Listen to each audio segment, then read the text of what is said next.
सर्व बंधू भगिनींना सप्रेम नमो बुद्धाय व मैत्रीपूर्ण जय भीम। आपल्या या संग्राम बुद्धिस्ट चॅनलवर सुस्वागत आहे। बंधू भगिनींनो, आपल्यासाठी एक नवीन व्हिडिओ घेऊन आलोय। व्हिडिओचा विषय आहे देवटक येथील विस्मरणात गेलेला अशोक काळातील शिलालेख।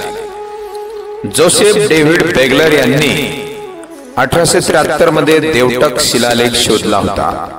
जोसेफ डेव्हिड बेगलर हे पुरातत्व शास्त्रज्ञ अलेक्झांडर कनिंगहॅम यांचे सहाय्यक होते। देवटक हे महाराष्ट्रातील नागभीड पासून 4 मैलावर आहे। नागभीड मध्ये साप आहे। देवटकचा टक देखील नागाचाच सूचक आहे। तक्षक आणि यांच्यात संबंध आहे। जोसेफ बेगलर यांना देवटक या गावाबाहेर चिंचेच्या झाडाखाली हा शिलालेख सापडला। शिलालेखाचा हा दगड एका टोकाला 9 फूट लांब आणि 3.5 फूट रुंद आहे। त्यामुळे लहान मुले आणि मेंढपाळ त्यावर बसून विश्रांती घेत असत।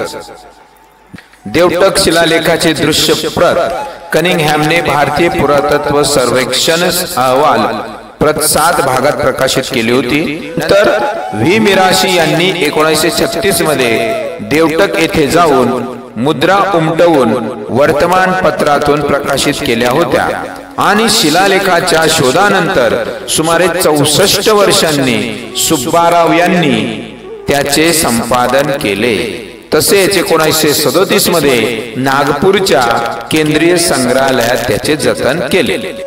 कनिंगहॅम आणि लिखाणातून सांगतात की विदर्भात सम्राट अशोकाने नियुक्त केलेल्या धम्म महामात्रांद्वारे लिहिले गेले होते।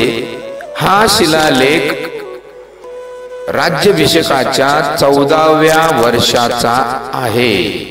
हे शेवटी लिहिलेले दिसून येते। शिलालेखाची भाषा आणि लिपी अनुक्रमे प्राकृत आणि धम्म लिपी असून ती 4 ओळींमध्ये लिहिलेली आहे। शिलालेखात जे लिहिले आहे त्याचा अर्थ असा आहे की जो कोणी मनुष्य प्राणी आणि पक्ष्यांवर हिंसाचार करेल त्याला योग्य शिक्षा मिळेल।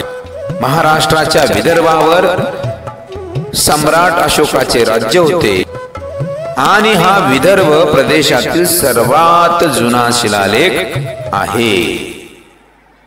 भवतु सब्बमंगलम। मित्रांनो, आजचा विषय आपल्यास कसा वाटला हे कमेंट्स मध्ये कळवायला विसरू नका। तसेच अजूनपर्यंत जर संग्राम बुद्धिस्ट चॅनलला सबस्क्राइब केलं नसेल तर लगेच सबस्क्राइब करा व सहकार्य वाढवा। त्याचबरोबर बेलच्या चिन्हास स्पर्श करून ऑल करायला विसरू नका। त्यामुळे येणारा प्रत्येक नवीन व्हिडिओ आपल्यापर्यंत सहज पोहोचेल।